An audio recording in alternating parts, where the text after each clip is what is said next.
پروردگار بہروں بر،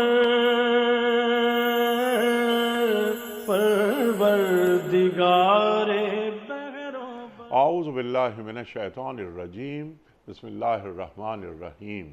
ان اللہ وملائکتہ یصلون علی النبی یا ایہا الذین آمنوا صلوا علیہ وسلموا تسلیما۔ اللہم صل علی سیدنا و نبینا و شفیعنا و مولانا محمد وعلی آل محمد وبارک وسلم۔ محترم خواتین و حضرات، السلام علیکم۔ پیام صبح کے ساتھ ایک بار پھر حاضر میں ہوں آپ کا میزبان انیق احمد۔ خواتین و حضرات، جمعہ اور ہفتہ 2 دن سوال و جواب کے لیے ہوتے ہیں، آپ اور ہم اچھی طرح جانتے ہیں، اور ہم یہ بھی جانتے ہیں کہ پیر، منگل، بدھ اور جمعرات، یہ 4 دن ہم قرآن کریم کے مختلف آیات پر بات کرواتے ہیں۔ ان 4 دنوں میں اپنے عہد کے ممتاز علماء سے، اور قرآن کریم کا علم ہمارے معزز علماء ہم تک منتقل کرتے ہیں، اور ہمیں بتاتے ہیں ہمارے معزز علماء کہ قرآن کریم ہمیں کیسا دیکھنا چاہتا ہے، یا قرآن کریم کا مطلوب انسان کیسا ہوتا ہے۔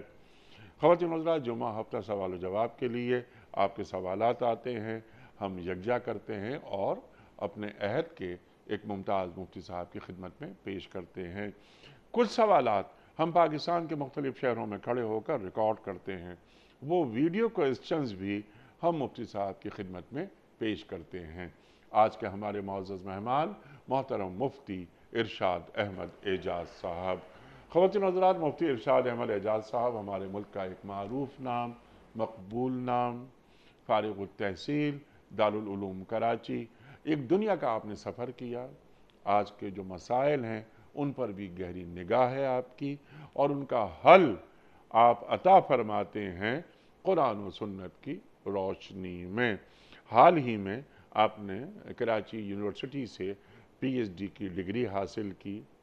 ہمارے معزز علماء الحمدللہ آج کے جو مسائل ہوتے ہیں ان موضوعات پر بھی تحقیق کرتے ہیں اور ان کا حل پیش کرتے ہیں قرآن و سنت کی روشنی میں۔ محترم مفتی ارشاد احمد اعجاز صاحب کو خوش آمدید کہتے ہوئے پروگرام کا آغاز اللہ تعالیٰ کے بابرکت نام سے، سورہ ممتحنہ اور آیت نمبر 8۔ اعوذ باللہ من الشیطان الرجیم، بسم اللہ الرحمن الرحیم۔ لا ينهاكم الله عن الذين لم يقاتلوكم في الدين ولم يخرجوكم من دياركم أن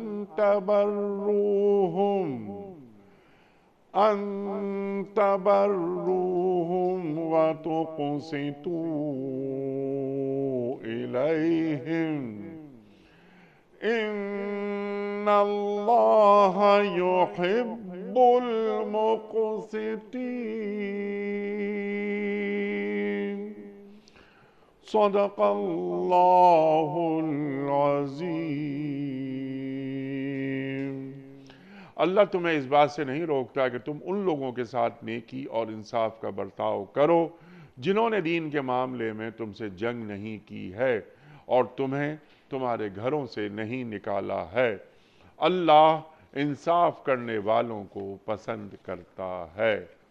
خواتین و حضرات، محترم مفتی ارشاد صاحب کی خدمت میں پہلا سوال آج کے پروگرام کے حوالے سے عبداللہ صاحب ہیں آزاد کشمیر سے۔ سوال ان کا بہت بڑا ہے کہ مفتی صاحب، کتاب اللہ میں تحریف سے کیا مراد ہے؟ تحریف لفظی اور تحریف معنی میں کیا فرق ہے؟ بسم اللہ الرحمن الرحیم، نحمدہ و نصلی علی رسول الکریم۔ انیق صاحب، یہ سوال تو کافی تفصیل طلب اور خاصا علمی ہے، اور قرآن کریم کے علوم پر جن حضرات نے کام کیا ہے انہوں نے اس موضوع پر بہت تفصیل سے گفتگو کی ہے۔ میں 2-3 باتیں اس کی مختصراً عرض کر دیتا ہوں۔ کہ تحریف لفظی اور تحریف معنوی کسے کہتے ہیں۔ تحریف کی 3 صورتیں ہوتی ہیں تحریف لفظی کی، جن میں سے ایک صورت تو الحمدللہ ہمارے یہاں نہیں پائی جاتی، ٹھیک، اور وہ یہ ہوتی ہے تحریف لفظی کی صورت جو قرآن کریم میں اللہ تعالیٰ نے بنی اسرائیل کی خصوصیت بیان فرمائی تھی، یحرفون الکلم عن مواضعہ، جی، ایک کلمے کو ایک جگہ سے ہٹا کے دوسری جگہ رکھ دیا، ٹھیک، جسے ہم کہتے ہیں کہ اصل جو ٹیکسٹ ہے، جو متن قرآن ہے، جی، اس کے اندر کسی قسم کی تغیر کر دی جائے، کوئی تغیر آ جائے، کوئی تبدیلی آ جائے۔ جی، اللہ تعالیٰ نے جو قرآن کریم کی حفاظت کا وعدہ فرمایا تو اس کی وجہ سے یہ تحریف لفظی تو اس میں ممکن نہیں، ممکن نہیں ہے۔ ٹھیک، تحریف لفظی کی دوسری قسم ہوتی ہے، اور وہ بسا اوقات نہ سیکھنے کی وجہ سے یا عمومی حالات میں تو نہ سیکھنے کی وجہ سے یا کسی بیماری کی وجہ سے ہوتی ہے، ٹھیک، اور وہ یہ ہوتی ہے کہ انسان کسی لفظ کو صحیح معنوں میں پڑھ ہی نہ سکتا ہو، ٹھیک، یعنی کہ بعض الفاظ ایسے ہیں جو بعض زبان بولنے والے ایسے ہیں کہ وہ قرآن کریم کے بعض الفاظ نہیں بول پاتے۔ ٹھیک، اب جب قرآن کریم سنا جاتا ہے تو لگتا ہے کہ اصل لفظ تو قرآن کا ہے نہیں، یہ ٹھیک، پڑھ کچھ اور رہا ہے۔ ایک یہ قسم ہوتی ہے تحریف کی، ٹھیک، اور ایک تیسری قسم ہوتی ہے جس کو ہم تحریف کے بجائے لحن کہتے ہیں، کہ قرآن کریم کو پڑھتے وقت جو صحیح تلفظ ہے وہ نہیں ادا کرنا، یعنی ہا ہے، ہا کی جگہ ہا بول دینا۔ ٹھیک، یہ بھی عام طور پہ اس کا تعلق عام طور پر زبان کے فرق اور تجوید نہ سیکھنے سے ٹھیک ہوتا ہے۔ ہے، مطلب لا علمی اس کی وجہ ہے۔ لا علمی کہہ لیں یا غفلت کہہ لیں، بس اب ظاہر سی بات ہے کہ جب آپ قرآن شریف پڑھ رہے ہیں تو اگر آپ سیکھیں گے نہیں تو آپ غلط پڑھیں گے۔ ٹھیک، تو لفظی طور پر جو تحریف یہ والی ہوتی ہے کہ ایک شخص جو ہے وہ الفاظ کو غلط پڑھتا ہے۔ ٹھیک، ایک تو ہوتا ہے کہ مخارج کی غلطی ہے، حروف کی ادائیگی، ایک ہوتا ہے کہ لفظ جیسے کہ بعض زبانیں جن میں خا کا لفظ نہیں ہے وہ کھے پڑھتے ہیں، ٹھیک ہے، تو یہ قابل گرفت ہے۔ یہ قابل گرفت ہے اگر وہ شخص سیکھ سکتا اور نہ سیکھے۔ اچھا، یہ اسی طریقے سے اگر کسی شخص کی کوئی خامی ہے یہ کہ وہ کوئی لفظ ادا نہیں کر سکتا، اور وہ خامی ایسی ہے کہ جو دور نہیں ہو سکتی، تو وہ قابل گرفت قبول نہیں نہیں ہے۔ ہے، لیکن ایک لاپرواہی ہے کہ نہیں ہم سیکھتے ہی نہیں، ٹھیک، تو پھر اس کو علماء کرام یہ کہتے ہیں کہ اگر کہیں پر لاپرواہی ہے، بے توجہی ہے، تو بسا اوقات یہ تحریف میں آ جاتی ہے چیز۔ اچھا، بسا اوقات لفظ کے معنی بدل جاتے ہیں، آپ نے کوئی ایک لفظ بولا اس کے کچھ دوسرے لفظ معنی بن گئے، لہذا آپ کو چاہیے کہ آپ اس کے اندر الفاظ کی تصحیح کریں۔ اور تیسرا جو درجہ ہے، ہم نے اپنے بزرگوں کو دیکھا وہ سختی کرتے تھے، کہ جیسے قتل کا لفظ ہے، اب بعض زبانوں میں قاف کا لفظ اتنا پر کر کے نہیں پڑھا جاتا، وہ کاف پڑھ دیتے ہیں، جی، اقیم الصلاۃ، حکیم الصلاۃ، تو کہتے تھے یہ بھی تحریف کی قسم ہے، اگرچہ لحن ہے، لیکن جب آپ نہ سیکھتے ہیں نہ اس پر اصرار بھی ہے آپ کا، تو کہتے تھے قرآن کریم کو ایسے پڑھنے کی اجازت دی جائے کہ جس کے اندر آپ حروف کو صحیح ادا نہ کرتے ہوں، خا کو کھے پڑھتے ہوں، اور ہا کو ہے پڑھ دیتے ہوں، قاف کو کے کاف پڑھ دیتے ہوں، یا مجہول انداز میں قرآن کریم پڑھتے ہوں، خیر کا لفظ اس کو خیر پڑھتے ہوں۔ یہ ساری جو طریقے ہیں اس کو ہمارے علماء لحن میں داخل کرتے ہیں، لیکن اگر اس پہ اصرار ہو اور اسی طریقے سے پڑھنے کو معمول بنایا جائے ٹھیک، تو پھر اس کے اندر بھی ایک تحریف آ جاتی ہے۔ ایک اور قسم ہوتی ہے تحریف کی جس سے ہمارے یہاں کے لوگ واقف نہیں ہیں، اس کو ہمارے یہاں تحریف نہیں کہا جاتا، اور لیکن اس کو پسند بھی نہیں کیا علماء نے، اور وہ شکل یہ ہوتی ہے کہ قرآن کریم کے پڑھنے کے بعض اسلوب جنہیں ہم کہتے ہیں قراءات قرآنی ایسی ہیں جی، کہ جو صحیح منقول صحیح معنوں میں جسے ہم کہتے ہیں شاذ روایات ہیں، اور اس طریقے سے پڑھنے کے تحت اگر قرآن کو پڑھا جائے تو پھر اس کے اندر انسان صحیح معنوں میں نہ پڑھنے کی وجہ سے جو قرآن کریم کو پڑھنے کا تلاوت کا حکم ہے اس کی خلاف ورزی کی وجہ سے وہ گناہگار ہوتا ہے۔ ہمارے یہاں لوگ عام طور پہ اس سے واقف نہیں ہیں، افریقہ اور عرب میں اس طرح کی قراءات کا مختلف لہجوں کا رواج ہے، ٹھیک، تو چونکہ یہاں کے لوگ واقف نہیں تو اس کو میں یہاں تذکرہ نہیں کرتا، اس لیے کہ لوگ سمجھنے کے بجائے الجھن کا شکار ہوں گے۔ ہمیں صرف 2 طرح کی تحریف یا لحن کی ایک قسم ہے، وہ ہمارے یہاں لفظی شکل میں پائی جاتی ہے، کہ ہم قرآن کریم کے الفاظ میں یا تو ادائیگی میں واقعتاً اتنی بڑی غلطی کریں کہ لفظ کچھ کا کچھ بن جائے، یا دوسری صورت یہ ہے کہ ہم الفاظ کی ادائیگی میں کمی کوتاہی ہو اور اس کو سیکھیں نہیں۔ بر صغیر کے اندر حروف کو صحیح طریقے سے عرب انداز میں ادا کرنے کا رواج نہیں تھا، بر صغیر میں جتنی بھی زبانیں بولی جاتی ہیں، چاہے وہ اردو ہو، اردو کے علاوہ 85 زبانیں ہوں، ہندی ہوں، ٹھیک اس کے باوجود بر صغیر میں آج نہیں 1000 سال سے ہمارے ہاں جو علماء ہیں وہ اس بات کا اہتمام کرتے ہیں کہ قرآنی حروف کو سیکھا جائے۔ ٹھیک ہے انہوں نے اس بات کو نہیں چھوڑا کہ نہیں کوئی بات نہیں چلو تم قرآن پڑھ لو، انہوں نے کہا کہ نہیں، جو قرآن پڑھنے کا طریقہ ہے اس کو سیکھا جائے۔ تو چنانچہ علم قراءت، حفظ اور لہجے اور قراءت، یہ سارے جو ہماری روایت کا تسلسل ہے وہ اسی لیے ہے کہ قرآن کریم کی جو صورت ہے پڑھنے کی، جو لفظ ہے، اس کی بھی حفاظت کی جائے۔ ٹھیک تو عام طور پہ یہ اس طرح کی تحریفات کے لیے ہم اسی طرح کی جو خرابیاں، اس کے لیے ہم تحریف لفظی کا لفظ استعمال کر لیتے ہیں، اور وہ جو پہلی قسم ہے تحریف لفظی کہ اللہ تعالیٰ نے محفوظ فرمایا، تو عام طور پہ وہ ہمارے ہاں نہیں ہو پاتی۔ ٹھیک۔ اچھا، جو ہمارے مساجد کے ائمہ ہیں انہیں بھی تجوید کا خاص خیال رکھنا چاہیے۔ رکھنا چاہیے۔ اس طرح کے بعض ادارے بھی قائم ہو گئے ہیں، کراچی میں ایک بڑا ادارہ بھی قائم ہوا ہے جنہوں نے ائمہ کی تربیت کے پر توجہ دے رہے ہیں جی کہ ائمہ کو قراءت آنی چاہیے۔ ٹھیک تو دیکھیں قراءت کے اندر 3 باتیں ذہن میں رکھنی چاہیے۔ قراءت میں ایک تو ہے حروف کی صحیح ادائیگی، اور دوسرا ہے کہ قراءت کے لہجے، کہ آپ نے کہاں پہ رکنا ہے، کہاں پہ پڑھنا ہے، کہاں آواز بلند کرنی ہے، کہاں منخفض رکھنی ہے، امام کی حیثیت میں فجر کی تلاوت کیسے ہوگی، مغرب کی کیسے ہوگی، تراویح کی کیسے ہوگی، ہر جگہ ایک جیسا نہیں پڑھنا۔ ٹھیک ہے 2 چیزیں ہوں گی قراءت میں۔ اور تیسرا ہوتا ہے قراءت کے اندر جس کے اندر آپ حسن صوت کہتے ہیں، یعنی آواز آپ کسی کی نقل بھی کر رہے ہیں تو کس حد تک کریں۔ تو قراءت میں سب سے اہم ہے حروف کی ادائیگی، جی اور دوسرے نمبر پہ اہم ہے قراءت میں کہ پڑھنے کا قرینہ اور سلیقہ سیکھنا، سبحان اللہ۔ مفتی تیسرے صاحب، نمبر پہ آواز ہے زین القرآن بأصواتکم، جی، اللہ اکبر۔ کہ قرآن کریم صوت والا جو مسئلہ ہے وہ تیسرا ہے کہ کہیں آپ گنگنانے کے انداز میں نہ پڑھ رہے ہوں، کہیں آپ ایسے انداز میں نہ پڑھتے ہوں کہ آواز آپ کی۔ تو قرآن کریم کے اندر آواز کا سیکھنا، پڑھنے کے طریقے، منہج اور اسلوب کا سیکھنا، اور حروف کی ادائیگی، یہ سبحان تینوں اللہ، چیز تجوید میں داخل ہے۔ سبحان اس کے پر توجہ دینے کی ضرورت ہے اور سیکھنا چاہیے۔ اور دنیا میں کوئی کام سیکھے بغیر نہیں آتا۔ ہمارے ایک استاد بڑی اچھی بات کہا کرتے تھے کہ جیب کاٹنا بھی انسان اگر بغیر سیکھے کرے تو پکڑا جاتا ہے۔ تو کہتے تھے کام اچھا ہو یا برا، سیکھنا پڑتا ہے۔ ٹھیک ہے اب ایک آدمی چاہے میں بغیر سیکھے کر لوں، ایسا نہیں ہوتا، تجوید بھی سیکھنی چاہیے۔ تو یہ تو ہو گئی ہمارے پاس تحریف لفظی کی باتیں۔ ٹھیک تحریف معنوی جو ہے وہ ہے اصل بات۔ جی اور تحریف معنوی کا مطلب یہ ہوتا ہے کہ قرآن کریم کے جو معانی ہیں جی اس کے اندر کوئی ایسی بات پیدا کرنے کی کوشش کی جائے جو قرآن کا مطلوب نہیں ہے، وہ قرآن وہ کہتا نہیں ہے۔ اب ہمیں کیسے معلوم ہو کہ قرآن کیا کہتا ہے؟ ٹھیک تو اس کے لیے قرآن کریم کی تفسیر بالمأثور کا بڑا مشہور تصور ہے کہ قرآن کی تفسیر وہ قبول ہوگی جو امت میں ہمیں منقول ہوئی ہے، اور اگر آج کے دور کے لحاظ سے کوئی نئی بات آئی تو ضروری ہے کہ وہ جو پچھلی روایت کا تسلسل ہے اس سے متصادم بات نہ ہو۔ ٹھیک یعنی کہ فرض کریں کہ ایک آدمی ہے، وہ آج کے ڈیجیٹل دور کے اوپر قرآن کریم کی کسی آیت سے کوئی استدلال کرنا چاہتا ہے، فرض کر لیتے ہیں، یعنی کہ جیسے مثال کے طور پہ بعض حضرات نے لکھا ہے کہ قرآن کریم میں اللہ تعالیٰ نے فرمایا کہ ہم ان کی زبانوں اور ان کو منہ کو بند کر دیں گے اور ان کے ہاتھ پاؤں ہمیں بتائیں گے یہ کیا کرتے تھے۔ وَتُكَلِّمُنَا أَيْدِيهِمْ وَتَشْهَدُ أَرْجُلُهُم، ان کے ہاتھ پاؤں ہمیں بتائیں گے کہ یہ کیا الٹے اور سیدھے کام کیا کرتے تھے، منہ سے وہ کچھ نہیں بولیں گے۔ اب اس میں بعض حضرات نے اس پہ کہا ہے کہ دیکھیں کہ اللہ تعالیٰ نے اس کے اندر کوئی کوڈ رکھ دیا ایسا، جیسے آج بھی انسان اگر مشین کو پتہ چلانا چاہے کہ اس نے کتنے ایکشن پرفارم کیے تو وہ ڈیٹا نکال لے۔ اب اس طرح کی جو تعبیرات ہیں اگر کوئی شخص کرتا ہے جو جدید دور کے لحاظ سے، تو اصول یہ ہے کہ وہ پچھلی کسی تعبیر سے متصادم نہ ہو، اس کے تحت آتی ہو تو کوئی بات نہیں، ٹھیک ہے بھائی ایک تعبیر یہ بھی ممکن ہے۔ ٹھیک تو اسے کہتے ہیں قرآن کریم کی معصور اور منقول تفسیر، چونکہ دین اصل میں جو ہے وہ نقل ہے، دین اصل میں روایت ہے۔ تو اب تحریف معنوی کیا ہوتی ہے کہ بسا اوقات لوگ اس کے اندر 3 طرح کی تعریف کرتے ہیں۔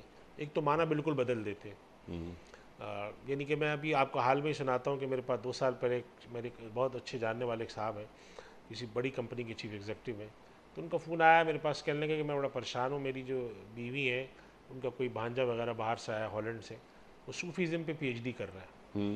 اس نے آ کر کہا ہے کہ خالہ آپ لوگ پتہ نہیں کیا ہے، ہر وقت یہ نمازیں اور اتنا زیادہ ہے یہ سب کرتے ہیں، قرآن کریم میں جو اللہ تعالیٰ نے اقیم الصلاۃ کہا ہے اس سے مراد یہ کیفیت ہے ہی نہیں، اس سے مراد تو ایک خاص حضوری قلب ہے، وہ اگر آپ کو حاصل ہے تو آپ ہر وقت نماز میں نہ کھڑی ہوں، کیا فرق پڑتا ہے؟ اب ظاہر بیچارے گھریلو خاتون تھی، انہوں نے اپنے شوہر کو فون کیا کہ میرا بھانجا پتہ نہیں کیا عجیب و غریب باتیں کر رہے ہیں، آپ کسی سے پوچھیں، آپ کے بہت سارے لوگ دوست ہیں، کیونکہ میرے پاس فون آیا مجھ سے کہنے لگے میں نے بھی آج ہی پہلی دفعہ باتیں سنی ہیں. میں نے ان سے عرض کیا, میں نے کہا یہ قرآن کریم کے اندر صوفیزم کے یا تفسیر قرآن یا ماڈرن انٹرپریٹیشن آف قرآن کے نام پر جو تحریفیں ہوئی ہیں ان میں تحریف کی بدترین مثال ہے, اور اللہ کا شکر ہے امت میں اس کی تحریف کو قبول نہیں کیا گیا. وہ کرتے کیا ہے کہ وہ کہتے ہیں کہ نہیں قرآن میں جو یہ کہا گیا نا اس کا یہ مطلب ہے, ٹھیک ہے, بالکل بدل دیتے ہیں. ٹھیک ہے. نہیں مفتی صاحب, ظاہر ہے آپ تو استاد ہیں ہمارے, قرآن کریم کی آیات اگر سمجھ میں نہیں آ رہی, جیسے اقیم الصلاۃ کی بات, تو صاحب قرآن سے رجوع کیا جائے نا. یہی میں عرض کر رہا ہوں کہ تفسیر تو اصل ہے, تفسیر بالمعصور اللہ کے رسول صلی اللہ علیہ وسلم نے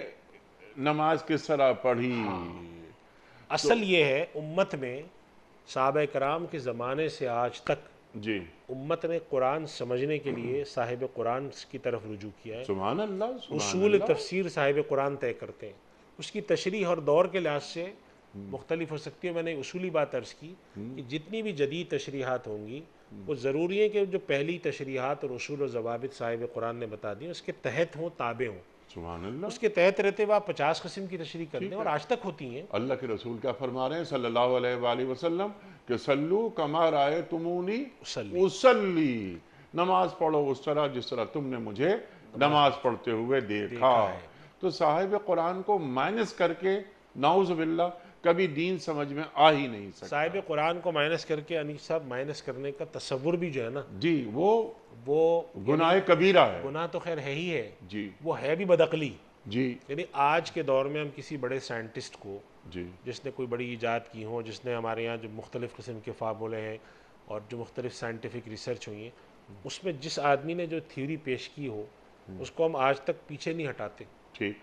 یہ نہیں کہتے ہم کہ یہ شخص بے معنی ہو گیا ہم سے. تو اس وجہ سے جو لوگ دین لانے والے کو, جبکہ دین کی اساس ایکسپیریمنٹ پہ نہیں ہوتی, نقل پہ ہوتی ہے, ٹریڈیشن پہ ہوتی ہے, جی ان کو اگر کوئی شخص بے معنی قرار دے دے اور کہے کہ بھئی یہ تو جو لائے تھے یہ تو بس ایک طرف, اب ہم براہ راست سیکھیں گے, جی ہاں تو اس سے بڑا بدعقل. جی ہاں. جیسے وہ صاحب جو کہ ہالینڈ سے آئے, پی ایچ ڈی وہ کر رہے ہیں صوفیزم میں, انہوں نے نماز کی جو ادائی ہے اس کی تعریف ہی بدل دی. تو قرآن کریم میں انہوں نے اپنی خالہ سے کہا کہ اقیم الصلاۃ کا مطلب یہ ہے ہی نہیں. نعوذ باللہ, نعوذ باللہ.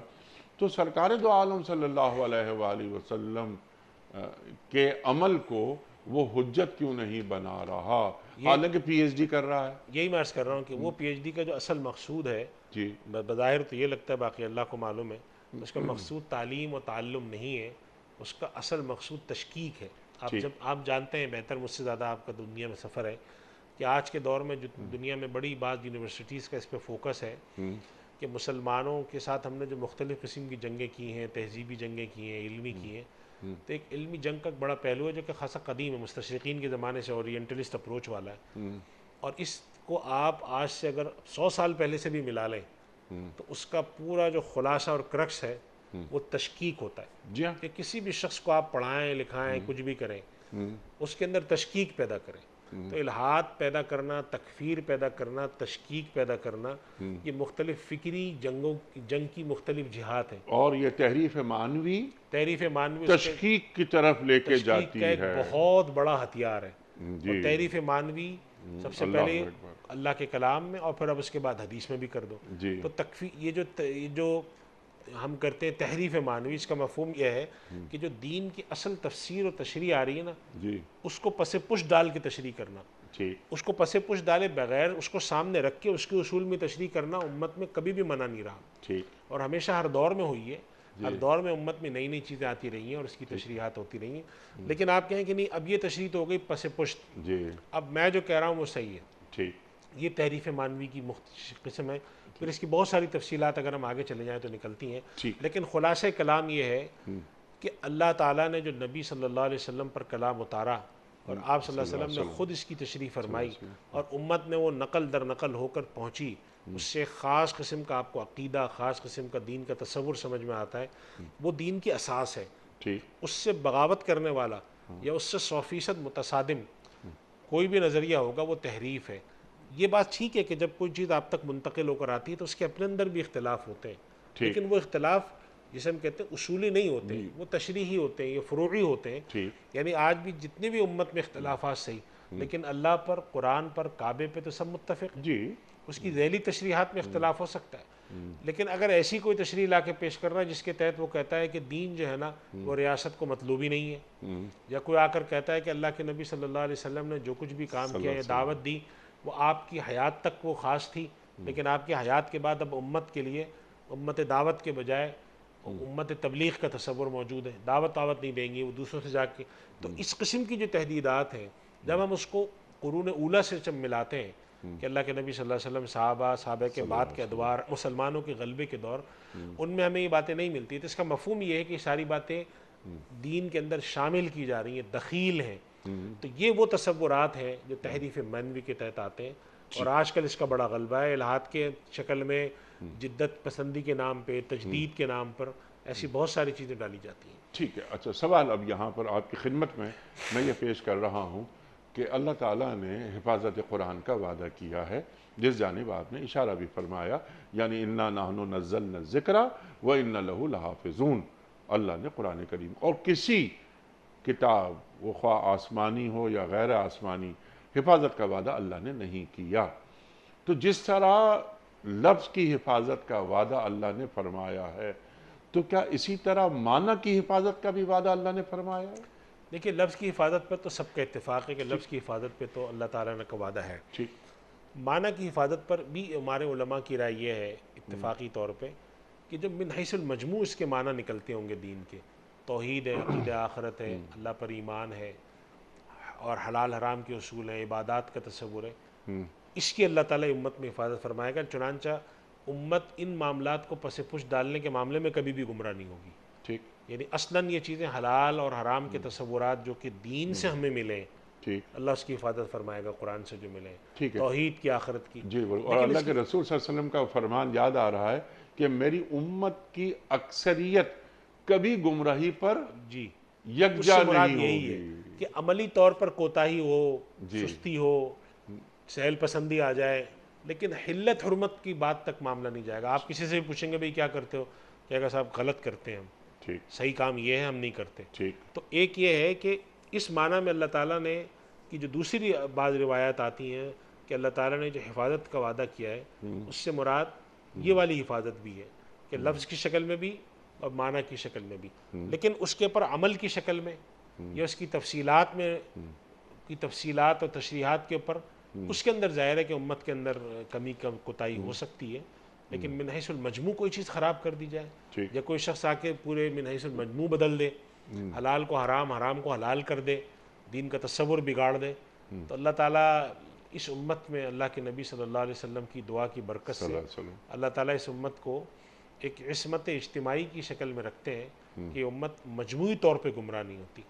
مجموعی طور پہ گمراہ نہ ہونے کے بارے میں پھر عرض کروں جو بات آپ نے فرمائی کہ اکثریت گمراہ نہیں ہوگی، حرام چیزوں کو حرام ہی سمجھیں گے، عمل کے رخ پہ کتنے ہی کوتاہی کیوں نہ کریں، اور قیامت تک، اور قیامت تک انشاءاللہ یہ امت رہے گی. یعنی قیامت تک جو قرآن نے فرما دیا، صاحب قرآن نے فرما دیا، وہ حرام قیامت تک کے لیے حرام ہے اور حلال قیامت تک کے لیے حلال ہے. اور یہ اس کے ماننے والے بھی موجود رہیں گے.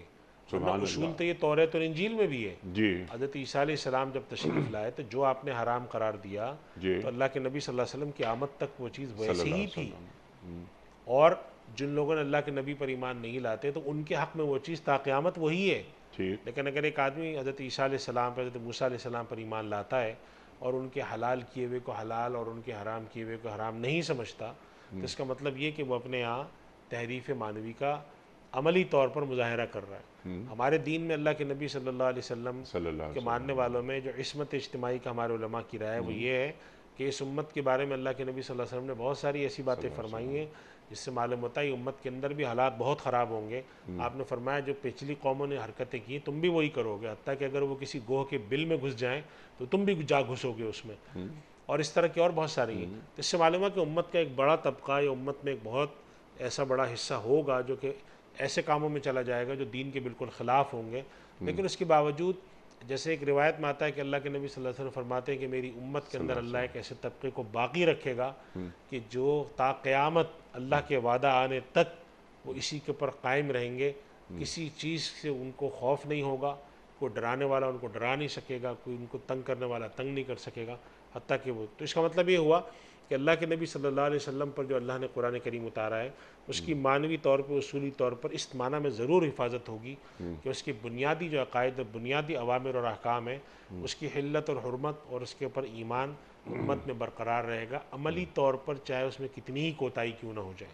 ٹھیک، اس معنی میں اگر ہم بعض اقوام، دوسری اقوام کو دیکھتے ہیں کہ ان کے یہاں حلت اور حرمت اب اپنی کتاب سے باہر آ چکی ہے، جی ہاں، یہ چیز انشاءاللہ ہماری امت میں من حیث المجموع باہر نہیں آئے گی۔ کمزوری ایک الگ بات ہے، ٹھیک ہے، عملی طور پر نیچے چلے جانا۔ یعنی ایک مسلمان یا ایک اہل ایمان ناقص العمل تو ہو سکتا ہے جو اسے نہیں ہونا چاہیے، لیکن وہ ناقص الایمان نہیں ہو سکتا، ناقص الایمان انشاءاللہ امت کی اکثریت نہیں ہوگی۔ نہیں ہوگی امت کچھ کی۔ طبقات ہوں گے، کچھ گمراہ بھی ہوں گے، کچھ لوگ دین سے باہر بھی نکلیں گے۔ اللہ کے نبی صلی اللہ علیہ وسلم فرماتے ہیں کہ میرے پاس جب حوض کوثر پہ لوگ آئیں گے اور میں ان کو پانی پیش کروں گا تو مجھے روک دیا جائے گا، ان کو مت دیں، ان کو، آپ کو نہیں معلوم کہ انہوں نے کیا حرکتیں کی ہیں۔ اس کا مطلب یہ ہوا کہ کچھ لوگوں کو اس وجہ سے بھی محروم کیا جائے گا کہ انہوں نے دنیا میں ایسے اعمال کیے ہوں گے کہ ساقی کوثر صلی اللہ علیہ وسلم کے ہاتھوں سے ان کو پانی نہیں ملے گا۔ اس کا مطلب یہ ہوا کہ اگر ایک آدمی مسلمان ہے اور دعویٰ اسلام کا ہے لیکن وہ حلت و حرمت اور بہت سارے ایسے مسائل کے اندر بہت غلط رائے رکھتا ہے، اس کے عقیدے کے رخ میں کوئی خرابی ہے، تو پھر یہ اس کے لیے قابل سوال بات تو ہے۔ لیکن من حیث المجموع امت، چنانچہ آج بھی آپ پاکستان کا سروے کر لیں تو آپ کو پاکستان کے اندر اکثریت مسلمان دین پر عمل کرنے کی خواہش رکھنے والے ملیں گے، خواہ ان کا عمل کوتاہ کیوں نہ ہو۔ تو یہ اس بات کی نشانی ہے کہ دین کو من حیث المجموع ایک امبریلا کے طور پر وہ دیکھنا چاہتے ہیں، خواہ ابھی عملاً وہ ایسا نہیں ہے۔ لیکن اس کے مقابلے میں اگر آپ دنیا کے دوسری اقوام میں چلے جائیں اور ان سے سروے کر کے پوچھ لیں تو کہیں گے نہیں، دین بس یہاں تک، ایک محدود نظام تک، چوائس کی ہونے تک تو ٹھیک ہے، لیکن ہمارے حلال حرام کا فیصلہ وہ کرے، ہمارے کاروبار کا فیصلہ دین کرے، یہ ہمیں قبول نہیں ہے۔ تو یہ چیز انشاءاللہ اللہ تعالیٰ اپنی اس امت میں نہیں ہونے دیں گے، ہمیں امید ہے، اور بشرطے کہ امت کے لوگ اس بات میں محنت بھی کرتے رہیں، اور اللہ کا شکر ہے کہ اللہ تعالیٰ اس امت میں آج بھی 1500 سال بعد بھی ایسے لوگوں کو رکھے ہوئے ہیں جو اس رخ پر محنت کرتے ہیں، دین تک کھینچ کے لے جاتے ہیں۔ تو یہ وہ، اور ایک اور بات بھی ہے، سب بات تھوڑی لمبی ہوتی ہے، کہ اللہ سبحانہ و تعالیٰ نے جو اتممت علیکم نعمتی، اکمال دین اور اتمام نعمت کی بات کی تھی، یہ بھی اس کا حصہ ہے کہ اللہ تعالیٰ اس امت میں ایسے صاحب کمال لوگ قیامت تک پیدا کرتا رہے گا۔ خود اللہ کے نبی صلی اللہ علیہ وسلم کی بشارت ہے کہ اللہ تعالیٰ میری امت میں 1000 سال میں یا 100 سال میں ایسے لوگ بھیجتا رہے گا جو دین کو تر و تازہ کر دیا کریں۔ جی بالکل، اور وہ تو آج بھی ہم بہت ساری مجدد جسے ہم کہتے ہیں، آج بھی ہمیں بہت سارے ایسے لوگ ملتے ہیں کہ ہم جب ان کے حالات زندگی دیکھتے ہیں تو معلوم ہوتا ہے کہ دیکھیں کیسے کیسے کارنامے انہوں نے کیے۔ سبحان اللہ، سبحان اللہ۔ اس وجہ سے جو ہے وہ ہم ایسے افراد سامنے آتے رہیں گے اور جو امت کو اللہ اور اللہ کے رسول صلی اللہ علیہ وآلہ وسلم سے جوڑتے رہیں گے۔ ناقص العمل، اللہ اکبر، مسلمان ہو جاتا ہے، لیکن ایک بات جو سمجھ میں نہیں آتی، خاص طور پر مغرب کی سمجھ میں نہیں آتی، یہ بات کہ کیا وجہ ہے کہ ایک ناقص العمل مسلمان اپنے رسول صلی اللہ علیہ وآلہ وسلم سے جی جان سے زیادہ محبت کرتا ہے۔ وہ کرنا بھی چاہیے، کرنا بھی چاہیے۔ اور اس کی میں جیسے ایک پروگرام میں ہم نے پہلے بھی بات عرض کی تھی کہ ہمارے یہاں اصول فقہ کے علماء نے لکھا ہے کہ دین کا سارا دار و مدار خبر نبی پہ ہے۔ خبر سے مراد ہے جو نبی نے ہمیں بتایا، اس لیے نبی کی ذات جو ہوتی ہے وہ محور ہوتی ہے، اس پر ایمان۔ ہمیں اللہ تعالیٰ کی توحید کس نے بتائی؟ اللہ کے نبی نے۔ اللہ کے نبی نے سکھایا کہ اللہ ایک ہے۔ تو ہمارا عقیدہ توحید ہو، ہمارا عقیدہ آخرت ہو، ہمارا عقیدہ رسالت ہو، یہ نبی کی ذات سے جڑا ہوا ہے۔ ٹھیک ہے مفتی صاحب، یقیناً جو آپ بات فرما رہے ہیں کہ دین دار نبوت سے شروع ہو کر دار نبوت پہ ختم ہو جاتا ہے۔ سبحان اللہ، سبحان اللہ۔ ایک سوال اس ذہن میں، سوال ذرا لمبا ہو گیا اور سوال در سوال، وہ آپ سے ہم جو سیکھنا چاہ رہے ہیں وہ یہ کہ بہت سارے رسول، اولو العزم پیغمبر تشریف لائے، اللہ کی جانب سے آئے، کتاب بھی ساتھ آئی، شریعت آئی، لیکن کسی بھی رسول کا امتی اپنے رسول سے اتنی محبت نہیں کرتا جتنی مسلمان کرتا ہے، کلمہ گو کرتا ہے۔ اس کی وجہ کیا ہے؟ دیکھیے انیس صاحب، ایک تو ہم اگر دیکھیں کہ جتنے بھی بڑے انبیاء آئے، حضرت موسیٰ علیہ السلام کو ہم دیکھ رہے ہیں، حضرت عیسیٰ علیہ السلام بڑے انبیاء میں سے، اگر ایک شخص ان کے پر ایمان مکمل نہیں رکھتا جی تو وہ پھر محبت نہیں کر سکتا ان سے. اور ان کی ایمان کی دعوت کا تقاضا یہ تھا کہ اللہ کے نبی صلی اللہ علیہ وسلم سے محبت کی جائے. تو جو لوگ ان انبیاء پر ایمان رکھتے ہیں ان کا ایمان اپنے نبی پر مختلف قسم کے تعصبات کا شکار ہے اور ادھورا ہے. ہمارے جو لوگ الحمدللہ نہ اپنے نبی صلی اللہ علیہ وسلم پر ایمان رکھتے ہیں, صلی اللہ تو ایک تو یہ کہ شروع سے یہ بات ان کے ڈالی گئی. آپ دیکھیں ہم جب روضہ رسول پہ اللہ تعالیٰ حاضری کی توفیق دیتا ہے تو وہاں پہ لکھا ہوا ہوتا ہے, صلی اللہ علیہ وسلم. قرآن کریم میں اللہ سبحانہ و تعالیٰ حکم دیتے ہیں, اے ایمان والو اپنی آواز تک نبی کے آگے مت اٹھاؤ. ٹھیک. تو جب ادب کا یہ تعلیم پہلے دن سے وہ سیکھتے ہوئے آتے ہیں اور یہ سمجھتے ہیں کہ ہمارا دین کا محور یہی ہے, ملجا اور ماوا اس معنی میں یہی ہے کہ ہماری شفاعت بھی ان کے پاس ہے, ہم تک دین ان سے پہنچا, اور پھر خود نبی کریم صلی اللہ علیہ وسلم کی تعلیم سامنے آتی کہ تم میں سے کوئی اس وقت تک کامل مومن نہیں ہو سکتا جب تک کہ میں تمام لوگوں سے اس کی نظر میں محبوب نہ ہو جاؤں. ٹھیک ہے. تو پھر اس کا تقاضا اس کے دل میں یہ پیدا ہوتا ہے کہ میں نبی سے محبت کروں. جی. اور یہ تعلیم اس طریقے کی کا تعلق میں سمجھتا ہوں کہ کسی اور امت میں اپنے نبی سے خاص طور پہ آج کل کے حالات میں پیدا نہیں کیا جاتا. ٹھیک ہے. اچھا, اس کی وجہ کہیں یہ تو نہیں کہ کسی بھی رسول کسی بھی پیغمبر کے پورے حالات زندگی سامنے نہیں ہیں؟ رول ماڈل کے طور پر سوائے ہمارے رسول صلی اللہ علیہ وآلہ وسلم کے کسی اور کی زندگی ایک کامل نمونہ ہو ہی نہیں سکتی, کیونکہ کسی رسول پیغمبر کے 2 سال, کسی کے 4 سال, کسی کے 6 سال وہ سامنے آ رہے ہیں. مسیح علیہ السلام, اللہ اکبر, ان کو مانے بغیر ہمارا ایمان مکمل نہیں ہو سکتا. 2-2.5 سال سے زیادہ کی تاریخ سامنے ہی نہیں ہے. تو سرکار دو عالم صلی اللہ علیہ وآلہ وسلم کی حیات مبارکہ کا ایک ایک لمحہ اللہ تعالیٰ نے محفوظ کرا دیا. کیا ایک وجہ یہ بھی ہو سکتی؟ جی بالکل انیس صاحب, بلکہ میں اس سے آگے تھوڑی سی بات عرض کروں. اللہ کے نبی صلی اللہ علیہ وسلم, اللہ کے نبی کے بڑے صحابہ اور جن لوگوں نے نبی صلی اللہ علیہ وسلم کے قول اور فعل کو محفوظ کرنے کی کوشش کی, یعنی محدثین, جی ان تک کی حیات ہمارے پاس جی محفوظ ہے. جی, تو چہ جائے کہ سرکار دو عالم آپ صلی اللہ علیہ وسلم کی تو شخصیت بہت بڑی اللہ ہے. اکبر. یعنی کہ آج اگر کوئی آدمی آپ سے پوچھنا چاہے کہ امام بخاری کے حالات زندگی بتاؤ, ٹھیک. تو امام بخاری رحمۃ اللہ علیہ کہ آپ جس زمانے میں وہ طالب علمی کا سفر کرنے نکلے ہیں اس وقت سے لے کر حالات آپ کو ٹھیک. کہاں رہے, کیسے رہے, جو علم اسماء الرجال ہے. جی جی, تو اس کا مطلب یہ, اس وجہ سے ہمیں اگر ہم دیکھیں کہ روایت اور ٹریڈیشن اور نقل کے معاملے میں اللہ کے نبی صلی اللہ علیہ وسلم کی جو امت ہے وہ پچھلی امتوں کے مقابلے میں اتنا آگے ہے جسے ہم کہتے ہیں نا سریا جتنا فرق ہوگا شاید. تو یہ باتیں بالکل اس میں شامل ہیں کہ جب یہ سب چیزیں سامنے ہوتی ہیں پھر اللہ کے نبی صلی اللہ علیہ وسلم سے محبت بچپن میں خمیر میں گوندی جاتی ہے اور گوندی جانی چاہیے. تو پھر اس کے نتیجے میں ایک آدمی کے دل میں اللہ کے نبی صلی اللہ علیہ وسلم کی ایسی محبت ہوتی ہے اور ہونی چاہیے. جی, تو اس کا نتیجہ یہ ہے کہ پھر تحریف لفظی اور تحریف معنوی کا امکان نہیں ہے. اگر کوششیں ہوں گی بھی اور ہوتی ہیں, وہ ستیزہ کار رہا ہے ازل سے تا امروز چراغ مصطفی سے شرار بولہ بھی, تو وہ کوششیں ناکام و نامراد ہو جائیں گی. بالکل ہوں گی, اور بلکہ اللہ کے نبی صلی اللہ علیہ وسلم کی ذات گرامی, آپ کے اقوال, آپ کے افعال, آپ کے اعمال, ان سب چیزوں کے بارے میں تشکیک پیدا کرنے کی آج کوششیں کی جاتی ہیں توہین کے ذریعے, بہت سارے کاموں کے ذریعے. لیکن یہ دراصل قرآن کریم میں اللہ سبحانہ و تعالیٰ نے ایک بات ارشاد فرما دی, وَكَذَلِكَ جَعَلْنَا لِكُلِّ نَبِيٍّ عَدُوًّا مِّنَ الْمُجْرِمِينَ وَكَفَىٰ بِرَبِّكَ هَادِيًا. اللہ تعالیٰ فرماتے ہیں کہ ہر نبی کے دشمن جو ہیں وہ مجرمینوں میں, مجرمین یعنی جرم کرنے والے اللہ کی نظر ان میں سے ہی ہوتے رہے ہیں. تو اللہ کے نبی صلی اللہ علیہ وسلم کی حیات میں اور آپ کے بعد جو آپ کے دشمن مجرمین ہیں وہ رہیں گے, اور آپ صلی اللہ علیہ وسلم کی چونکہ نبوت بالکل آخری نبوت ہے اور تا قیامت آپ کی نبوت برقرار رہے گی, تو آپ کے اس طرح کے مجرم دشمن آتے رہیں گے تا قیامت. اور بحیثیت امت ہمارا فرض ہے کہ ہم ان مجرمین کے آگے کھڑے ہوں اور ان کو عقلی بنیاد پر, دلائل کی بنیاد پر بھی انہیں رد کریں, اور دوسرے لحاظ سے بھی ہم رد کریں کہ ہم بتا کے رکھیں کہ اللہ کے نبی صلی اللہ علیہ وسلم کی حیات مبارکہ, آپ کی ذات, آپ سب کچھ ہمارے لیے جو ہے وہ اول و آخر ہے.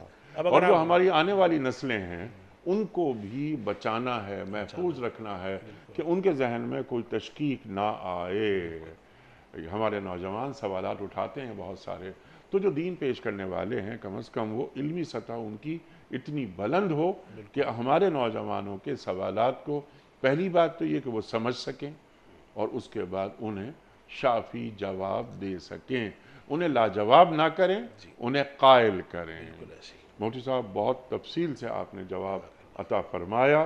راشد فاروقی صاحب کا سوال: میں نے اپنی بیوی کو ایک طلاق دی اور پھر 2 مہینے کے بعد دوسری طلاق دی، تیسری طلاق نہیں دی ہے، دوسری طلاق کے بعد 6 مہینے گزر گئے ہیں، میری بیوی میرے ہی گھر میں میرے ساتھ رہتی ہے، کیا ہمارا ساتھ رہنا شریعت کی روح سے جائز ہے اور کیا ہمیں ساتھ رہنے کے لیے پھر سے نکاح کرنا پڑے گا؟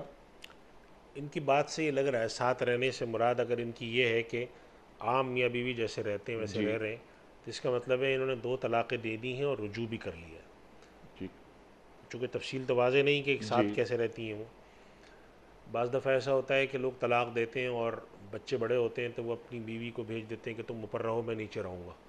فرض کر لیں کہ 2 منزلہ گھر ہے، ایک صاحب نے اپنی بیوی کو طلاق دی اور کہہ دیا کہ تم اوپر رہو، میں تمہارے ساتھ نہیں رہوں گا، تم الگ رہو مجھ سے، اوپر بچوں کے ساتھ رہو، یہ بیٹیاں اوپر ہیں بیٹا نیچے، میں نیچے رہوں گا، اور کوئی آپس میں کوئی تعلق نہیں کوئی، تو پھر تو ایک الگ بات ہے۔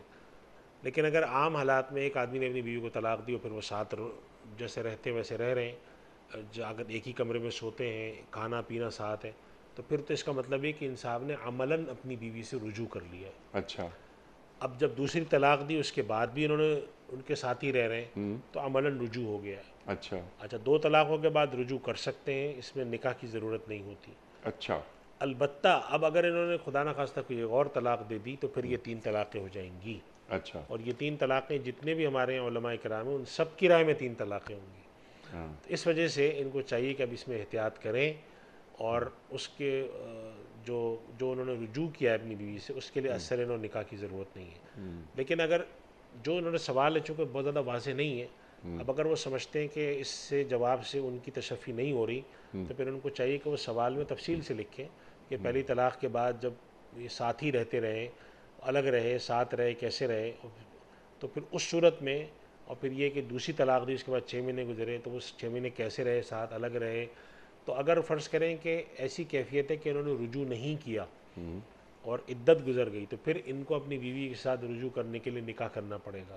اچھا، لیکن اگر رجوع انہوں نے عدت کے دوران کر لیا تھا تو نکاح کی ضرورت نہیں ہے۔ جو میں سوال سے سمجھ میں آ رہا ہے، سوال چونکہ مختصر ہے، سمجھ میں یہ آ رہا ہے کہ انہوں نے طلاق دی اور پھر بیوی کو الگ نہیں کیا، نہ ان کو کہیں اور بھیجا، نہ کچھ کیا، ساتھ ہی رہتے رہے، تو عملاً یہ رجوع ہے۔ دوسری طلاق کے بعد بھی وہ ساتھ رہتے رہے کہ جیسے وہ دونوں میاں بیوی ہیں، لوگ سمجھ بھی یہی رہے کہ میاں بیوی ہیں، تو عملاً یہ رجوع کہلاتا ہے۔ اور پہلی طلاق دینے کے بعد یا دوسری طلاق دینے کے بعد اگر ایک طلاق دی ہے تو رجوع کر سکتے ہیں دوران عدت، اور اگر عدت گزر جائے اس کے بعد رجوع کرنے کا خیال ہو تو پھر اثر نو نکاح ہوتا ہے۔ اچھا، تو بظاہر حالات ان کے ایسے لگتے ہیں کہ عدت کے دوران ہی یہ رجوع کر لیتے تھے، تو لہٰذا ان کو نکاح کی ضرورت نہیں ہے۔ ٹھیک، کلیئر ہو گئی بات۔ اگلا سوال بھی اسی قسم کا، بلکہ اسی قسم کا نہیں ہے، تھوڑا سا ہے۔ ایک بیوی، سوال یہ ہے کہ ایک بیوی کو اپنے شوہر کی اطاعت کرنا کتنا ضروری ہے؟ کیا یہ ضروری ہے کہ بیوی شوہر کی ہر بات بلا دلیل کے مانے؟ کیا بیوی اپنے شوہر کی اجازت کے بغیر اپنے بوڑھے باپ سے ملنے جا سکتی ہے؟ دوسرے شہبار صاحبہ۔ دیکھیں میں انیق صاحب اس پہ پہلے تو مسئلے سے پہلے میں آپ کو تھوڑا سا رہن سہن کے طریقے بتاؤں گا۔ ہمارے یہاں اس قسم کے سوالات جبھی پیدا ہوتے ہیں جب میاں بیوی میں ہو رہی ہو لڑائی۔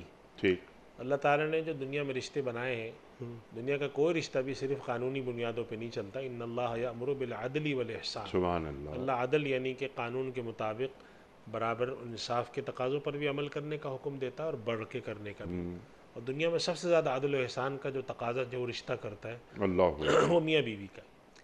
اب بات یہ آ جاتی ہے کہ بیوی اپنے شوہر کی اجازت کے بغیر کیا نہیں کر سکتی اور ہر بات اس کی مانے، تو یہ تو ظاہر سی بات ہے کہ میاں بیوی دو مختلف شخصیات ہوتے ہیں، ان میں آپس میں 10 چیزوں میں اختلاف ہوتا ہے۔ تو ایسا تو نہیں ہے کہ ہر چیز جو ہے انسان، فرض کریں کہ کھانے کی کوئی چیز بیوی کو نہیں پسند، اب شوہر کہتا ہے تم پسند کرو، تو اس کا کیا ماننا ضروری ہے؟ قطعاً ضروری نہیں ہے۔ تو دین نے کوئی ایسی تعلیم نہیں دی ہے کہ ایک آدمی آ کر کہے کہ میں شوہر ہوں لہذا میں جو کہوں الٹا کہوں سیدھا کہوں غلط کہوں صحیح کہوں تمہیں تو ماننا پڑے گا اچھا اس لیے کہ تم بیوی. ایسی دین کی کوئی تعلیم نہیں ہے.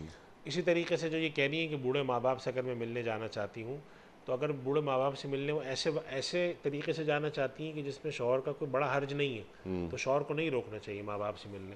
لیکن بسا اوقات چونکہ ایک ہی رخ ہے نا تصویر کا, بعد دفعہ دوسری طرف سے شکایت آتی ہے. وہ شکایت آتی ہے کہ وہ صاحب شکایت کرتے ہیں کہ شادی شدہ ہے میری, ظاہر میری بیوی ہے, شادی شدہ زندگی بسر کر رہی ہے, بچے ہیں, لیکن وہ دن کا 5 گھنٹے اپنے ماں باپ کے پاس رہتی ہے. تو مجھے اس پہ سوال ہونے لگا ہے کہ میں نے کہا ٹھیک ہے دنیا میں ہر ماں باپ کو ضرورت ہوتی ہے, لیکن اب اگر تم اپنے دن کے 5 گھنٹے وہاں گزارا کرو گی, مثال کے طور پہ صبح 11 بجے یا دن 12 بجے سے لے کر شام 6 بجے تک وہاں گزارو گی, تو میرا اپنا گھر تو سارا دھرم بھرم ہوگا. تو میرے گزارش ہے کہ میرے بغیر پوچھے مت جاؤ. تو ان چیزوں کو اس طریقے سے کرنا چاہیے. مسئلے مسائل پوچھنے کے بجائے یہ کہیں کاؤنسلنگ والوں کے پاس چلے جائیں, وہاں مسئلے زیادہ حل ہوں گے. میں اس طرح کے سوالات کے عمومی طور پہ جوابات نہیں دیتا, اس لیے کہ یہ سوال کے جواب کسی بھی رشتے کا قانونی جواب اس رشتے کو توڑ دیتا ہے. اس میں جسے ہم کہتے ہیں تڑخ جاتا ہے وہ رشتہ. صحیح بات ہے, تو بالکل. کسی بھی رشتے کا قانونی جواب نہیں ہوتا, قانونی جواب تو جاتا ہی آخر میں. سبحان اللہ کہ محض قانونی بنیاد پر رشتوں کو دوام حاصل نہیں ہوتا, کبھی بھی نہیں ہوتا, ٹوٹتے ہیں, ٹوٹ جاتے ہیں. تو وہ جو آپ نے بات فرمائی قرآن کریم کی آیت ہے نا, عدل اور احسان. عدل تو ٹھیک ہے, ہو گیا معاملہ عدل کا, لیکن ذرا بڑھ کر. بلکہ ایک اور بات ہے انیق صاحب, اللہ تعالیٰ نے بھی کاؤنسلنگ کا حکم دیا ہے. جی قرآن کریم میں اللہ تعالیٰ فرماتے ہیں کہ اگر ان کے درمیان جھگڑا ہو تو حکما من اہلی و حکما من اہلی, ایک کسی کو مقرر کر دیں فیصلہ کرنے والے کو, لڑکی والوں کی طرف سے بھی لڑکے والوں کی طرف سے. سبحان اللہ. اگر معاملات ہم دو آدمی میاں بیوی حل نہیں کر سکتے تو پھر آگے جائے. آگے جو بڑی عجیب بات قرآن کریم میں فرمائی, ان یریدا اصلاحا یوفق اللہ, اگر یہ چاہتے ہیں کہ معاملہ سیٹ ہو جائے تو اللہ تعالیٰ ضرور اس میں توفیق. اس کا مطلب یہ ہوا کہ اگر کہیں پر معاملہ اتنا آگے جا رہا ہے. اور میں ایک اور بات علی صاحب عرض کروں, تھوڑا سا سوال بڑا ہوتا جواب میں وقت لگ رہا ہے. ہمارے یہاں اگر آپ کاؤنسلنگ کی بات کریں یا کسی کو بٹھانے کی, تو لوگ کہتے ہیں یہ دیکھو تم نے چوک پر جا کے اپنی ہانڈی پھوڑ دی ہے اور یہ 10 لوگوں کے سامنے ذلیل کیا. ان چیزوں کو, یا مثال کے طور پہ خدا نخواستہ کسی کے ساتھ سائیکولوجیکل کوئی پرابلم ہو, یا کوئی مثال کے طور پہ کسی کے ساتھ کوئی سیکسول پرابلم ہو, تو لوگ ان چیزوں کو ڈسکس کرنے کو عیب سمجھتے ہیں. حالانکہ اس میں کوئی عیب کی بات نہیں ہے. نہ کوئی اگر ڈسکس کرے اس کو معیوب بنائے, اور کوئی ڈسکس کرنا چاہتا ہے اس کو بھی نہیں عیب سمجھنا چاہیے. بھائی جا کر کاؤنسلنگ کرانے کے لیے آپ جائیں, کسی بھی عالم دین سے کرا لیں, کسی وکیل سے یا سائیکالوجسٹ کے ہمارے یہاں ہوتے ہیں. آپ جا کر کے ہم دونوں میاں بیوی ہیں, یا بیوی جا کر کہہ دے کہ ہم دونوں آپس میں جھگڑے ہوتے ہیں, آپ ہمارے ساتھ بیٹھ کے کچھ بات سن لیں. ہو سکتا ہے اچھی بات وہ کوئی سمجھا دیں کہ بھائی آپ ان چھوٹی چھوٹی باتوں پہ نہ جھگڑا کریں, مزاج کے فرق کو لڑائی کا سبب نہ بنائیں. یہ بہتر ہے. اب آپ جا کر مسئلہ پوچھیں کہ جی میں یہ کیا کر سکتا ہوں, میں یہ کیا کر سکتا ہوں. ابھی مجھ سے ایک صاحب نے مسئلہ پوچھا, ان کا والد صاحب کے ساتھ کسی معاملے میں کوئی اختلاف ہے, کسی وراثت کے مسئلے میں. میں نے ان سے کہا کہ دیکھیں میں قانوناً مسئلہ آپ کو بتا تو سکتا ہوں, لیکن اس سے مسئلہ حل ہوگا نہیں, کیونکہ آپ اپنے والد کے خلاف کیس کریں گے کورٹ میں, نہیں کر سکتے نا آپ.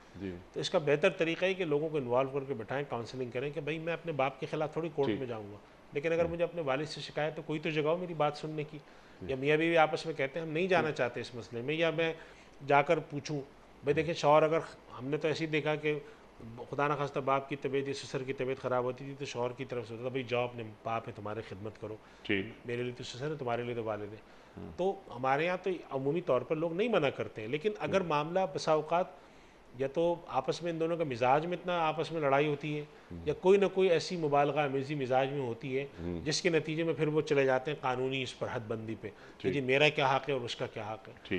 اس سوال پر جانے کا مطلب یہ کہ رشتے کے اندر بڑا کوئی جسے کہتے ہیں نا تڑکنے والا ہے رشتہ, اس میں کوئی دراڑ پیدا ہو رہی ہے, نہ جائیں اس پہ, بیٹھ کے بات کریں اور اصلاح کی کوشش کریں. اور اللہ سبحانہ و تعالیٰ یہ فرماتے ہیں قرآن میں, اللہ کا وعدہ ہے ان یریدا اصلاحا یوفق اللہ, اگر وہ چاہتے ہیں کہ پیچ اپ ہو جائے. اور پیچ اپ ہونے کا ایک بڑا سادہ سا مطلب میں نے اپنے استاد سے سیکھا, وہ فرماتے تھے کہ اگر ایک آدمی کسی بھی فیصلہ کرانے میں یہ سوچ کر بیٹھے کہ جو کچھ میں چاہتا ہوں وہی ہو, تو پھر وہ آدمی فیصلہ کرانے نہیں آیا. فیصلہ کرانے کا مطلب ہی یہی ہوتا ہے کہ آپ کہتے ہیں کہ اچھا چلو 2 باتیں میری سن لو, 2 باتیں سامنے والے کی سن لو. اب لوگ فیصلہ کرانے بیٹھتے کہتے ہیں مجھے یہ بات تو منظور ہے نہیں, آگے بتائیں آپ. تو پھر آپ کہتے ہیں کہ جی ابھی ختم کریں اس مجلس کو, کیونکہ آپ یہ طے کر کے آئیں کہ فیصلہ میری مرضی کا ہونا چاہیے. تو ایسا نہیں ہوتا. تو جہاں پر کاؤنسلنگ ہو, جہاں پر مشاورت ہو, مجلس صلح ہو, وہاں پر آپ بیٹھ کے بات کریں کہ اچھا جی میں اپنے مزاج کے برخلاف 4 باتیں میں یہ برداشت کروں گا، 4 باتیں میری میں ہی برداشت کروں. رشتے کو چلائیں. رشتے کو توڑنا تو کوئی کمال نہیں ہے، بلکہ میرا خیال ہے آج کل کی جو انیق صاحب آپ نے تو بہت ایسے بزرگوں کی صحبتیں اٹھائی ہیں. ہم نے تو آپ نے لوگوں کو دیکھا کہ لوگ ہم نے یہ سیکھا کہ لوگ کہتے تھے کہ رشتے کو چلانا کمال ہوتا ہے، کوئی توڑنا کمال تھوڑی ہوتا ہے. یہ بھی کوئی کمال ہوگا کہ آپ نے رشتہ توڑ دیا، وہ بھی 25 سال 30 سال پرانا، کہ جی ہمارا مزاج نہیں مل رہا. تو لوگ کہتے یہ جو ہمارے یہاں کہا جاتا تھا نا، ہمارے یہاں کچھ ایک غلط تصور پیش کیا جاتا تھا کہ ہمارے بڑے کہتے تھے کہ تم ایک دوسرے کے ساتھ ظلم ہو، گھٹن میں رہو لیکن ساتھ رہو. یہ تعلیم نہیں تھی. اصل تعلیم یہ ہوا کرتی تھی کہ رشتوں کو نبھانا سبحان یہ اللہ. کمال انسانیت ہے، اور یہ عدل کی بنیاد پہ نہیں بلکہ احسان کی بنیاد پر. توڑ آپ نے دینا، بات فرمائی تڑپ دینا. کاؤنسلنگ کی، جائیں بات کریں کسی سے، میاں بیوی دونوں، جیسے آپ فرما رہے تھے. مفتی صاحب اگر اس سے قبل یہ میاں اور بیوی قرآن کریم سے اپنا ایک تعلق جوڑ لیں، اور قرآن کریم کی وہ آیات جو ان مسائل کی طرف رہنمائی کرتی ہیں، روشنی فراہم کرتی ہیں، اس جانب توجہ فرمائیں. قرآن کریم کی ایک آیت کا چھوٹا سا حصہ کہ ہنہ لباس لکم وانتم لباس لہن. اللہ اس کے ساتھ ایک آیت اور ملا لیں ارشاد کہ آسان تکرہوا شیئا وہو خیر لکم. اللہ اکبر. بظاہر ایک چیز بری نظر آ رہی ہے، اس میں اللہ نے خیر رکھا ہے. یہ دو چیزیں تو لیں، قرآن کریم سے سب چیزیں جڑاؤ. جڑ جاتی ہیں. اور وہ ہنہ لباس لکم وانتم لباس لہن، کہ میاں بیوی کا لباس ہے اور بیوی میاں کا لباس. امیر صاحب ہمارے استاد کہتے تھے کہ اس سے زیادہ رچاؤ والی آیت رشتے میں اللہ نے کسی معاملے میں نہیں فرمائی.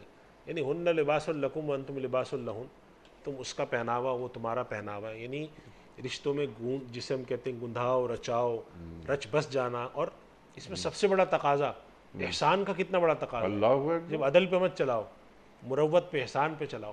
تو اب یہ تربیت ہمیں اولادوں کو بھی دینی چاہیے کہ بھئی یہ نہیں کہ 4 باتوں پر لڑائی ہوئی تو توڑ دو رشتہ. جی ہاں رشتے میں گندھا ایک جی پیدا بالکل. کرو. اور اولاد میاں بیوی یعنی ماں باپ کا کردار گھر میں دیکھیں کہ یہ لوگ ایک دوسرے سے کتنی محبت کرتے ہیں. کیونکہ میرا بیٹا مستقبل کا باپ ہے، میری بیٹی مستقبل کی ماں ہے. تو یہ ایک نسلوں میں دین منتقل ہو. مفتی صاحب سوالات بہت سارے ہوئے، کم از کم ایک سوال جی تو ہم بالکل. ویڈیو کوئسچن لے لیں آپ کی خدمت میں. پہلا سوال.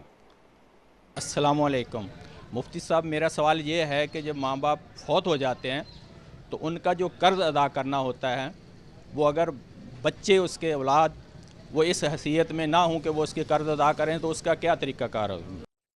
بڑا اہم سوال. جی اہم سوال ہے. دیکھیے اگر کسی شخص کا انتقال ہوتا ہے، چاہے وہ مرد ہو یا عورت، تو اصلاً اس کے مال میں سے قرض ادا کیا جائے گا. ٹھیک ہے. اور اگر اس کے مال میں قرض کو ادا کرنے کی شکت نہیں ہے تو اولاد پر یہ قانوناً اور شرعاً فرض نہیں ہے. ٹھیک. ایک صاحب کا انتقال ہوتا ہے، ان کے ذمے 50 لاکھ روپے قرض ہے، اور ان کے اپنے ترکے میں، اپنے وراثت میں انہوں نے کچھ بھی نہیں چھوڑا، یا انہوں نے 10 لاکھ روپے چھوڑے، تو اس صورت میں اولاد پر فرض نہیں ہے. لیکن دوسری ایک اور صورت ہے جو اکثر پیش آتی ہے، وہ یہ پیش آتی ہے کہ ماں باپ کا انتقال ہوا، والد کا انتقال ہوا، ان کی وراثت میں آپ کے پاس کروڑ روپے کی ایک جائیداد ہے. ٹھیک. اب اولاد یہ کہتی ہے کہ اس جائیداد میں ہمارا حق ہے، ہم قرضہ ادا نہیں کریں گے. ٹھیک. یہ صورت درست نہیں ہے. تو اگر ماں باپ کوئی پراپرٹی جائیداد چھوڑ کے گئے دنیا سے اور اس میں سے ان کا قرضہ ادا ہو سکتا تھا اور اولاد ادا نہ کرے تو پھر اولاد ذمہ دار ہو جاتی ہے. ٹھیک ہے. اور اگر پراپرٹی نہ ہو، کچھ بھی نہیں ہے، کچھ بھی نہیں ہے، ماں باپ 50 لاکھ کا قرضہ چھوڑ کے گئے اور اپنے پاس جو جائیداد انہوں نے چھوڑی تھی وہ 5 لاکھ کی چھوڑی تھی، ٹھیک. تو 5 لاکھ کی حد تک قرضہ ادا کر دیں اور اولاد ذمہ دار نہیں ہے. لیکن اگر تو اولاد کون ذمہ دار ہے؟ کوئی ذمہ دار نہیں، کوئی دنیا ذمہ سے دار گیا نہیں. تو بس کیا ریاست ذمہ دار نہیں؟ پھر ریاست سے مطالبہ ہوگا ریاست سے نا. ہو سکتا ہے، لیکن ہمارے ریاست کا تو نظم اس وقت ہے ہی نہیں ہے. نہیں نظم نہیں ہے، لیکن دین ریاست کا سے. تقاضا، اللہ کے نبی دین صلی کی روشنی. اللہ کے نبی صلی اللہ علیہ وسلم نے اعلان فرمایا تھا مدینے میں، اگر کوئی شخص مال چھوڑ کے مرتا ہے تو وہ ورثہ کا، اور اگر کوئی بوجھ چھوڑ کے مرتا ہے، اپنے اہل و عیال چھوڑ کے مرتا ہے تو وہ مجھ پر ہے، یعنی ریاست پہ، بیت المال پر بیت المال ہے کہ وہ لوگوں سے جا کے ادا کرے گا. اب ہمارے یہاں جو یہ جو سوال پوچھ رہے ہیں کہ اگر کسی ماں باپ کا انتقال ہوا اور ان کے پاس وراثت نہیں ہے تو بسا اوقات لوگ اولاد سے مانگتے ہیں کہ تمہارے باپ مر گئے تھے تم ادا کرو. اگر اولاد اپنے طور پہ ادا کر سکتی ہو تو یہ اچھی بات ہے، ثواب کا کام ہے، لیکن اولاد پر شرعاً اور قانوناً فرض نہیں ہے. ایک آدمی اگر مفلس تھا، مفلس حالت میں دنیا سے چلا گیا اور وہ بینکرپٹ ڈکلیئر ہو کر دنیا سے گیا، تو اب اس کی مالی ذمہ داری اولاد پر نہیں ہوتی اگر اولاد کے پاس اپنی ماں باپ کی وراثت میں کچھ نہ بچا ہوا ہو، اور اگر وہ اپنی خوشی سے کرتے ہیں تو یہ ماں باپ کے حق میں ان کی طرف سے جو صلہ رحمی ہے اور باپ کا حق ادا کرنے کی، اس کا ایک بہت بڑا حصہ سمجھا جاتا ہے۔ تو اس ترتیب پہ کر لیں ٹھیک، معاملات انشاءاللہ۔ سبحان اللہ سبحان اللہ۔ کاش دین حقیقی روح کے ساتھ ریاستوں میں نافذ ہوتا ہوا دکھائی دے۔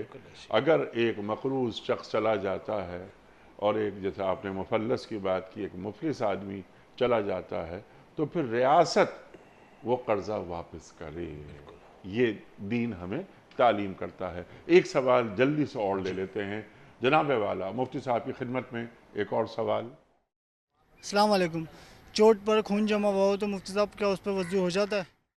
دیکھیں، یہ جو چوٹ لگتی ہے نا، جی جی ایک تو خون ایسا ہوتا ہے جو اس میں سے صاف ہو سکتا ہے، ٹھیک، یعنی کہ خون بہہ کر اس پر ہے تو اس کو تو صاف کر دینا چاہیے، اور ایک یہ ہوتا ہے کہ جو اندر تک کی کھال کٹ جاتی ہے تو ایک خون سا نظر آ رہا ہوتا ہے جی جو صافائی کے قابل نہیں ہوتا، صاف کریں پھر آ جاتا ہے، تو پھر وہ زخم کا حصہ ہے، ٹھیک، اور اس کے اوپر اگر ڈاکٹر نے کہا ہے کہ آپ پٹی باندھ دیں تو پٹی باندھ کے رکھیں، اور اگر ڈاکٹر کہتا ہے کھلا رکھیں تو اس کے اوپر وضو، گیلا ہاتھ نہ لگائیں تو اس پر وضو کرنے کی ضرورت نہیں ہے، ہلکا سا نم ہاتھ اوپر سے ایسے بھی پھیر لیں تو وضو ادا ہو جاتا ہے۔ بس اس ترتیب پہ دیکھ لیں کہ اگر وہ خون ایسا ہے کہ صاف ہو کر آرام سے ہو سکتا ہے تو پھر خون نہیں چھوڑنا چاہیے، اس پہ نہیں ہو سکتا، زخم کا حصہ ہے تو پھر کوئی حرج کی بات نہیں، اس کے ساتھ وضو نماز دونوں ہو جاتی ہیں، دونوں ہو جاتے ہیں۔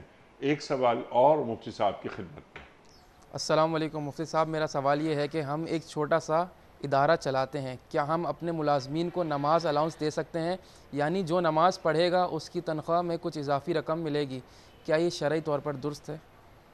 اچھا سوال۔ جی اچھا سوال ہے، ترغیب میں کوئی حرج نہیں ہے، ترغیب دینی چاہیے، اور لوگ سوال، میں سمجھ رہا تھا یہ سوال پوچھیں گے کہ تنخواہ کاٹ سکتے ہیں، تو انہوں نے زیادہ اچھا سوال پوچھا اچھا کہ تنخواہ بڑھائیں، بالکل دینا چاہیے، اچھا، ترغیب کے طور پر اگر آپ کہتے ہیں، سمجھتے ہیں، اور انعام دینے سے ہوتا ہے کہ جیسے ہمارے بزرگ کہا کرتے تھے کہ انسان پہلے کوئی کام لالچ میں کرتا ہے پھر اس کی زندگی میں داخل ہو جاتا سبحان ہے، اللہ۔ مقصود یہ رکھیں کہ بھائی تھوڑا بہت کریں گے تو انشاءاللہ ترغیب ہے تو کوئی حرج نہیں ہے۔ آپ کا بڑا شکر گزار مفتی صاحب، آپ تشریف لائے، اللہ آپ کو اچھا رکھے۔